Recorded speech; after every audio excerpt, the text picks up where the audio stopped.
guys, M.V.K here, back again. Welcome back to another movie review. As always, like the shirt, I got it from a website called neo4ic.com. It's Sonic the Hedgehog. I'm just wearing it out. Really like the material. Think I'll buy some more stuff from them. Nice, cool place outside of California, San Diego, if I'm not mistaken. But we're here for the Northman. This was the latest movie I saw. Yes, guys, I am going to see You Know Who. So, but I definitely need to review the movie I have seen. So, the Northman. This was another movie of 2022 that I was on the list of movies I wanted to see before my trip, and I did get to see it. I got to see it, I think a couple of week ago. I saw early showing of it, and bottom line, I really enjoyed it. Honestly, I like stories like this. I like you know, Viking stories. I like the Scandinavian tales of, from religion to culture, and I like that kind of stuff. I like this kind of storytelling, and watching this movie, definitely you get a real Shakespearean vibe from it. Definitely, you get a real Shakespearean vibe from this, and I was told by a good friend that this was this was based off a story that William Shakespeare adapted to his story. I think it was Hamlet or Macbeth, or one of them. Correct me on that one, guys. So I can understand why it has that kind of Shakespearean vibe. But I also got to give Mr. Egger, Robert Egger, the director, a lot of credit, because this also felt. I sensed a lot of Conan the Barbarian in this as well, which was fine. There was just certain scenes that I'm just like, I see Conan. I'm just like, why do I see that? But, we're not talking Sumerian. We're talking Scandinavian, Vikings. So we have Alexander Skarsgård, the main character in this play. His name is Prince Ametheth. I hope I'm saying it. Ametheth. But if I butchered the name, I apologize. Who is seeking revenge on his uncle for killing his father, who was played by Ethan Hawke in this. And it tells the tale of. It's really interesting because the tale, it starts out, you would think it's going to be a straight revenge story, but then it kind of curves and goes to a story of one's forgetting the promise that he made. Sometimes, we may make a promise and we may forget. We may lose ourselves in something, and then something would guide us back to that destination. And that's kind of what this felt like, in my opinion. It was like, okay, he promised, the prince promises to get revenge on his uncle for killing his father and saving his mother, played by Nicole Kidman in this. It was a lot of good, well-known actors in this movie, but I was really good that Alexander Skarsgård played the role, because this is his culture. This is his culture. So he's very familiar with this time period and just the culture and nature of the story. And I loved the way the film was shot, in terms of, like, even when they spoke English, you still felt the Viking, Scandinavian, or even when we see them raiding Slavic villages, it still felt well in place. The concept of Norse mythology is well all over this movie, which I really loved. You hearing from you talking about Valkyries and Valhalla and Odin and all this. It was great. This is just right up my street. So I really enjoyed that. The pacing of the movie really lent itself because it started slow. You know, started slow. You're getting to know Amtheth as a child and seeing what it was like for him as a child, and then you see what goes on later on, and that was pretty much the concept that I really enjoyed too. Is like, okay, the build up is there, but then then the build up starts happening, and the build up starts happening, and I really thought that was a really good tale. Anna Taylor Joy, who was in this movie too, she was really good as well. She's really making a name for herself as of late, and I really enjoyed that of seeing her. And one of the biggest wow moments for me is finding out that Icelandic music artist Björk was in this movie. She played a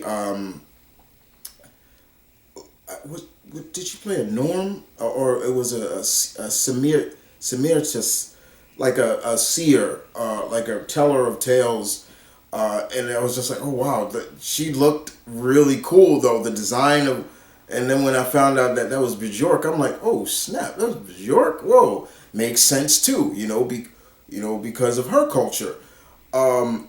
They played on mythology. We saw witches, we saw, but you didn't really they didn't really go deep into mythology. They tried to stay true cut to a true Viking story.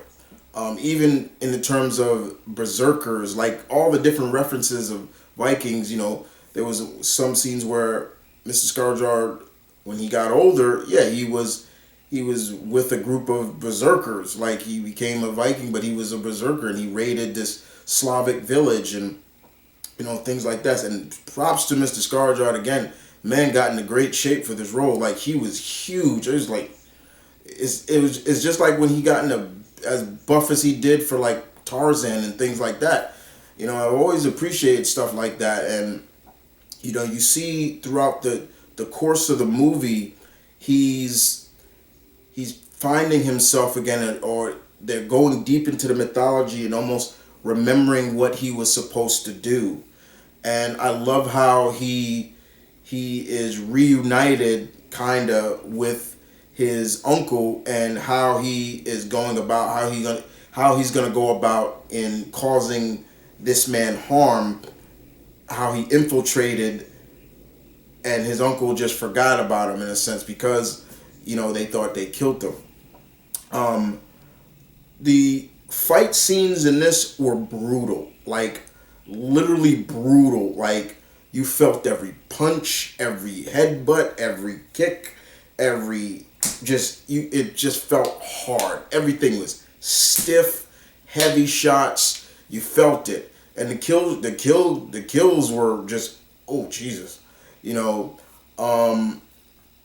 But I love how he's infiltrated his uncle's, because I don't want to spoil too much, but at one point it was his uncle took over as king, and then his uncle gets overthrown by another, and then his uncle is now living on an island near Iceland that is, where he has slaves and things like that. And this is where I got I had the Conan the Barbarian vibe, because at some point he gets put into slavery, and and that's where he meets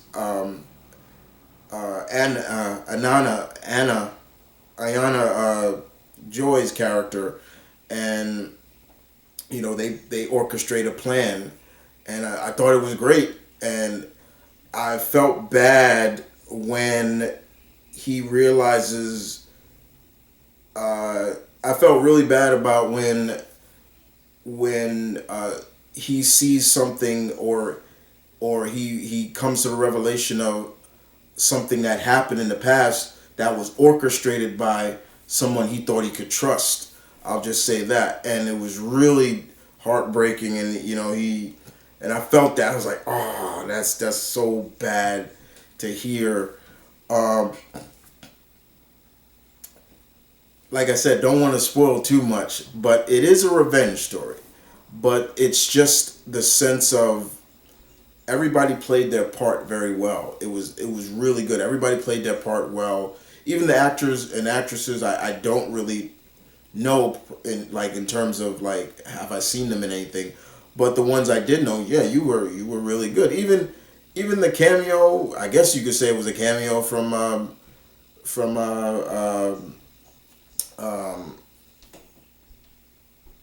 Willem Dafoe. You know, he didn't have a big role in this, but he was in it, and it was really cool. But to see Bjork, I was like, wow, that was cool. And I'm a fan of Alexander Skarsgård. I should say I'm a fan of those brothers in general. That whole family is very talented, and to see him play this role, he got into great shape, and that final fight between him and his uncle, uh, that was just deep. That was epic. It was really epic, and the music. Oh my God, the music will get you pumped in this movie. The music score was just beautiful.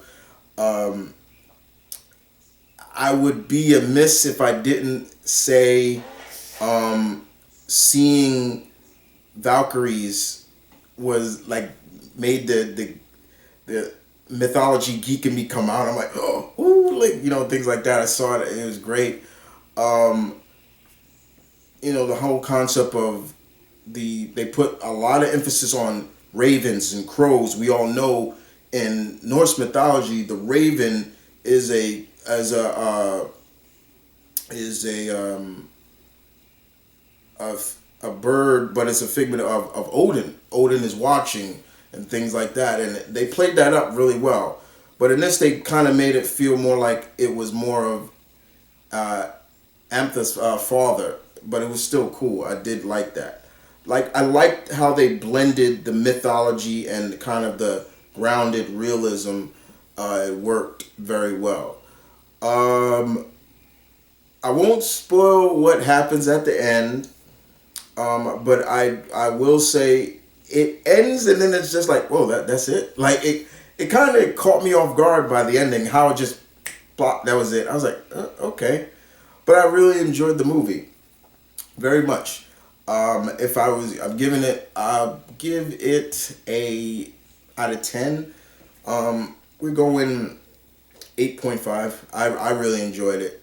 Um, I really enjoyed it. Like they weren't scared to show a lot of things in terms of like um, just they went there. There were things that they were not afraid. Like you would think they would pull away if you saw like a child getting hit. No, they showed that. I was like, okay, they're showing this. Um,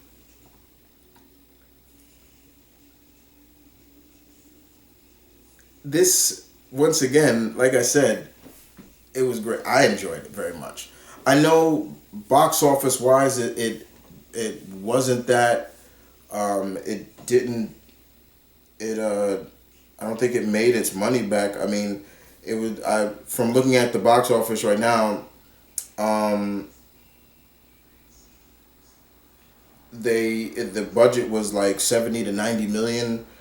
The box office is 51.9 million. So they haven't really made back their money, and I hate hearing that because this was such a good movie. Um, but like I said before, everything from the language to the culture was really good. Like I said, they were talking old Norse talk, they were old Slavic. There was a scene where they brought up Christianity, and there was a scene where I will spoil this. There's a scene where um, Scarjar's character basically posts up the enemy in a sense that made them all look like this wasn't made by humans, and then they started thinking about, is this the Christian dogs? And I'm like, ooh, they're going really deep. They started talking about their god was pinned to a and things like that. It was really that stuff right there was getting me really, really giddy, and I love that. But yeah, man, The Northman was really good. Um, I I wasn't surprised at the ending to a degree, but I was I did hope that um, Skarsgård's character was gonna fulfill his promise to his dad. But that stuff that happened from that other person that I was talking about, that was messed up. That was really messed up. If you know what I'm talking about, y'all can leave it in the comment section down below. We could talk about it there. But other than that, guys, you guys take care. Thank you for listening. Thank you for watching. As always, guys, don't forget, guys. Um, Stay tuned. Keep it real as always. I have merchandise in the merch down below. Don't forget. Check it out. I'm working on some new merch. Real inspiring merch. Also, there's a Patreon, guys. If you feel like you want to donate to the Patreon, that's fine. Go ahead. But the point is, guys, take care. Deuces.